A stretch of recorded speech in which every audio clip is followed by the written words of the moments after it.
लोग कैसे हो। आज जो मैं आपको कहानी सुनाने जा रही हूँ वो धम्मपद से है, त्रिपिटक से।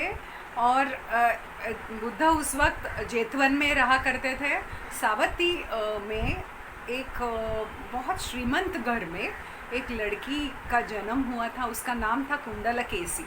उसके पिता बहुत साहूकार थे। वो ज़्यादा किसी से बातचीत नहीं करती थी, अपने अपने पास ही बहुत शांत और सरल स्वभाव की लड़की थी। एक दिन ऐसे हुआ कि जब वो उम्र की हो गई थी तब उसने देखा कि एक डाकू को लेके जा रहे थे राजा के कुछ सिपाही, और उसको मरण दंड दिया था। उसने बहुत सारा चोरी किया था। तो उसने उस डाकू के चेहरे को देखा और फिर उनको उसको उनकी तरफ आकर्षित हुई। तो वो अपने पिताजी के पास गई जो बहुत बड़े साहूकार थे। उनको कहा कि मुझे इनसे शादी करनी है, इस डाकू से। तो उसके पिताजी ने बहुत सारा धन देकर उस डाकू को छुड़ा करके लेकर आए और उसने उनसे शादी किया।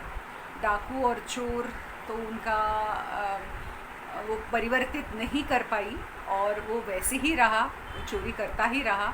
एक दिन उसने कुंडलकेसी को कहा कि आप जितने आपके सारे जो भी जेवरात है आप लेकर चलिए। हमको हमारे देवता जो है, जो बहुत ऊपर है, एक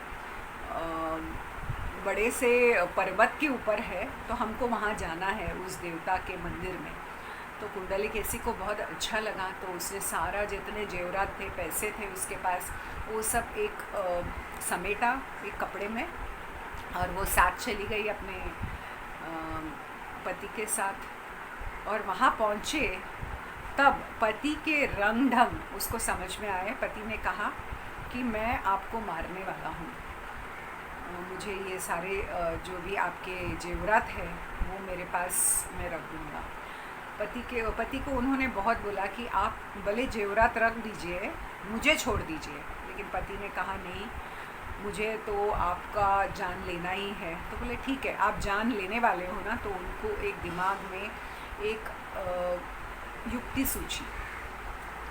उन्होंने कहा आप मेरे पति परमेश्वर हो, आप खड़े रहिए एक जगह पे, हम आपको नमस्कार करना चाहते 3 बार। हमारे यहाँ पे 3 बार आपके शरीर के 3 बार उसका नमस्कार करती हूँ, गोल घूम कर। ऐसे करते हुए तीसरी बार जब वो घूम रही थी तब उन्होंने बहुत ज़ोर से धक्का दिया अपने पति को, और वो पति उस पर्वत से नीचे जा कर के मर गए। अब ये कृत्य करने के बाद उनके मन में, कुंडलकेसी के मन में बहुत दुविधा हुई। उन्होंने सोचा कि अब मैं घर लौट के नहीं जा सकती। वो नीचे आई पर्वत के, और कुछ परिबाजिका नामक एक बिकुनी के झुंड थे। तो परिबाजिकाओं के साथ वो रही और उनके साथ रह के उनसे जो सीखना था मंत्र और बहुत सारी चीज़ें, कुछ सीखने लायक जितना था वो सीख लिया। तब उनमें से किसी ने उनसे कहा कि अब आपके मन में जो भी शंकाएं होंगी आप पूरे जम्बूद्वीप में जा कर के, पूरे दुनिया में जितने भी हैं जगह, आप जा कर के पूछ लीजिए। उनके कई प्रश्न रहते थे, तो सारे जम्बूद्वीप में वो जाते थे। उनका करने का यही था कि कहीं पे भी जाती थी तो वो मिट्टी का बड़ा सा एक पर्वत, छोटा सा पर्वत बना देती थी और उस पर एक लकड़ी डाल देती थी। इसका मतलब जो भी वहाँ पे संत रहेंगे, जो भी साधु रहेंगे, जो भी होशियार व्यक्ति रहेगा, उसके साथ वो धर्म चर्चा करना चाहती थी। ऐसी वक्त पे वो सावती में भी पहुँची, और सावती में भी उन्होंने वही कृत्य किया। तब वहाँ पे सारिपुत्र थेर वहाँ से गुज़र रहे थे। तब सारिपुत्र थेर ने ये उससे पूछा कि आप क्या करना चाहते हो। तो बोले मेरे को धर्म चर्चा करनी है, मुझे पूछना है बहुत सारी चीज़ें। तो सारिपुत्र थेर ने उनके 1000 प्रश्न थे, वो सारे प्रश्न का उनके बहुत अच्छे से उत्तर दिया। अब सारिपुत्र थेर ने कुंडलकेसी को एक प्रश्न किया और वो प्रश्न ये था, एकम नाम किम, यानी कौन सा है वो। जब उन्होंने ये प्रश्न किया तब कुंडलकेसी को कुछ समझ में ही नहीं आया, तो उन्होंने बोला कि मुझे इस सवाल का उत्तर आप दे दो। तब उन्होंने कहा कि आपको भिक्खुनी होना पड़ेगा, आप खुद ढूंढ लोगे इस चीज़ को। और वो भिक्खुनी हो गई और उनका नाम थेरी कुंडलकेशी हो गया। बस कुछ ही वक्त में वो अरहत पद भी प्राप्त हो गई। और भिक्खु संघ में ये चर्चा होने लगी कि उन्होंने धम्म के तो बहुत कम वाक्य सुने थे, तो वो कैसे अरहत हो सकी।